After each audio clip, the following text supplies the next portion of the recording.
जरूर उन्हीं बच्चों की माँ होगी जो कि अपने बच्चों को यहाँ पर प्रोटेक्ट करना चाहती है। यहाँ राम की ये बात सुनने के बाद दूसरी तरफ वांग कायनीर भी पूरी तरीके से सिचुएशन को समझ गई थी, इसलिए वो धीरे धीरे से गोल्डन क्लब बियर की तरफ बढ़ने शुरू हो गई, जो देखकर राम तो बहुत ही घबरा रहा था। वो यहाँ पर वांग कायनीर को पीछे रहने के लिए बोलता है, लेकिन दूसरी तरफ वांग कायनीर को उस गोल्डन क्लब बियर से डर नहीं लगता, बल्कि वो धीरे धीरे आगे की तरफ बढ़ने शुरू हो गई। जहाँ दूसरी तरफ हम देखते हैं कि वो गोल्डन क्लब बियर भी वांग कायनीर की इंटेंशंस को समझ जाता है। ये देखकर ऐसा लगता है जैसे कि वांग कायनीर ने टेलीपैथी के थ्रू उस बीस्ट से कनेक्शन बना लिया हो, इसकी वजह से वो बीस्ट अब ज्यादा गुस्सा नहीं हो रहा था। दूसरी तरफ सीन शिफ्ट कर उन 3 इवल सोल मास्टर्स पर आ जाता है, जिनके पास भी एक गोल्डन क्लब बियर बीस्ट था, लेकिन इस बीस्ट को वो लोग अपनी डार्क मैजिक का इस्तेमाल करते हुए कंट्रोल कर रहे थे। यूहो और टांग वुटोंग चुपके से ये सारा नजारा देख रहे हैं। जहाँ इन लोगों को उन इवल सोल मास्टर्स का प्लान भी समझ आ गया। वो लोग आपस में बातें करते हुए कह रहे थे कि भाइयों अब वक्त आ चुका है, हम लोग इस मेल गोल्डन क्लब बियर का इस्तेमाल करते हुए फीमेल गोल्डन क्लब बियर को इंजर्ड करेंगे।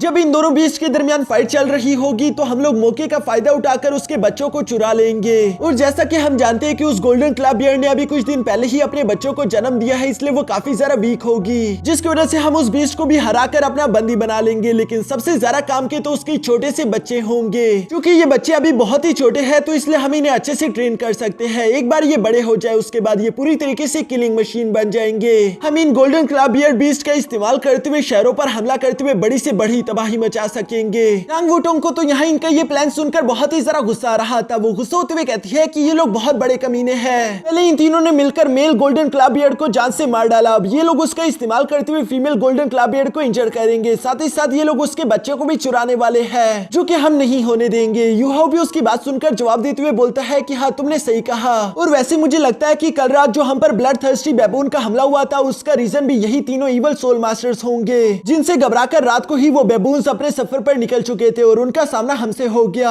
यहाँ दूसरी तरफ हम देखते हैं कि इन 3 इवल सोल मास्टर्स में से एक सोल मास्टर काफी ज्यादा घबराया हुआ था। वो अपने लीडर से कहता है कि ब्रदर, हम लोग इस वक्त स्टारडो फॉरेस्ट की काफी ज्यादा गहराई में आ चुके हैं। अगर यहाँ पर किसी बड़े बीस्ट को हमारे आने की खबर हो गई तब तुम जानते हो ना कि इससे हमें कितना नुकसान हो सकता है। जिस पर इन इवल सोल मास्टर का लीडर जवाब देते हुए कहता है कि फिक्र मत करो, अगर किसी ग्रेट बीस्ट को हमारे बारे में मालूम भी हो गया तो मेरे पास इसके लिए पहले से ही बैकअप प्लान है। जो कहती है वो लीडर अपने पास से 7 शेक डेविल्स का मास्क उठाते हुए यहाँ पर अपने दोस्तों को दिखाते हुए बोलता है कि क्या तुम लोग इस मास्क को पहचानते हो? इस मास्क पर खून भी लगा हुआ था, जिसे देखकर यूहो तो पहचान गया। दूसरी तरफ इवल सोल मास्टर अपने साथियों को बताते हुए कहता है कि ये शेक एकेडमी के एक डिसाइपल का था, जो कि हमारे इवल सोल मास्टर के अड्डे में घुस चुका था। उसके बाद उसने खुद को सेल्फ डिस्ट्रक्ट कर लिया। जहाँ उस लड़के के मरने के बाद ये मास्क मुझे वहाँ से मिला था, और मेरा प्लान यही है कि अगर आज के दिन किसी ग्रेट बीस्ट को हमारे यहाँ आने की खबर मिल चुकी तो मैं उस क्राइम सीन पर ये मास्क छोड़ दूंगा। जैसे ही उन बीस्ट को ये मास्क मिलेगा उन्हें लगेगा कि शेक एकेडमी ने ही उनके बीस्ट पर हमला किया होगा, जिन्होंने यहाँ पर आकर ये तबाही मचाई। फिर वो सारे ग्रेट बीस्ट मिलकर यहाँ शेक एकेडमी पर हमला कर देंगे। अपने लीडर का इतना अच्छा प्लान सुनकर बाकी के दोनों खुश होते हुए कहते हैं कि वाओ लीडर, तुम तो कमाल के हो, इस तरह से तो हम लोग एक तीर से 2 शिकार कर देंगे। यहाँ यूहो इनकी बातें सुनकर बहुत ही गुस्सा हो रहा था।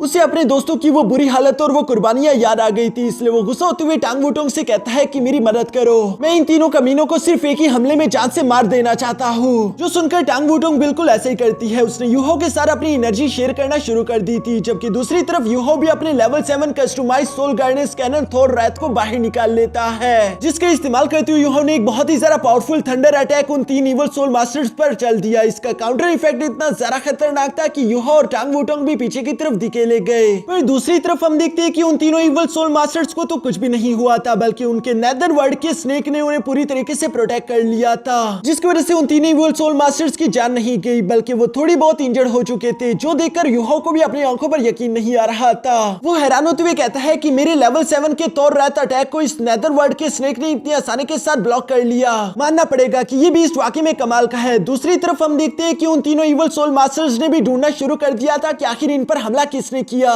जहां थोड़ी देर की कोशिश के बाद ही उन लोगों को आखिरकार यूहो और टांग वुटोंग दिख गए थे, इसलिए वो हंसते हुए कहता है कि अच्छा तो ये है 7 शेक डेविल्स, लेकिन तुम दोनों तो बच्चे हो, आखिर तुम्हें क्या लगा था कि क्या तुम हम 3 भाइयों के सामने टिक सकते हो? ये बिल्कुल इम्पॉसिबल है। जो कहती है ये तीनों इवल सोल मास्टर ब्रदर अपनी डार्क एनर्जी का इस्तेमाल करते वहां पर 3 पावरफुल और बीस्ट समन कर देते हैं, जिनमें से पहले का नाम था गोस्ट लेपर्ड, दूसरा गोस्ट टाइगर और तीसरा गोस्ट किंग। और यही तीनों बीस्ट एक साथ आगे की तरफ बढ़ते हुए यूहो और टांग वुटोंग पर हमला कर देते हैं। जिन तीनों बीस्ट को अपनी तरफ आता हुआ देखकर टांग वुटोंग तो काफी ज्यादा परेशान हो गई थी, क्योंकि पहले ये तीनों इवल सोल मास्टर्स भी काफी ज्यादा पावरफुल थे और अब तो इनके लेवल के बराबर ये 3 तीन बीस्ट भी यहाँ पर आ चुके हैं। पता नहीं ये लोग आखिर अकेले इन सब का मुकाबला कैसे करेंगे, जहाँ पर यूहाओ टांग वुटोंग से कहता है कि तुम यहाँ से चली जाओ, मैं इन बीस्ट को अपने पीछे लगाते हुए इनका ध्यान भटकाने की कोशिश करूंगा, तुम मौके का फायदा उठाते हुए यहाँ से निकलकर उन बच्चों को बचाओ जिनके पीछे ये लोग पड़े हुए हैं। टांग वुटोंग यूहाओ की ये बात सुनकर जवाब देते हुए कहती है कि नहीं, ऐसा नहीं होगा, तुम यहाँ से जाओ, बल्कि मैं इन लोगों का ध्यान भटकाऊंगी।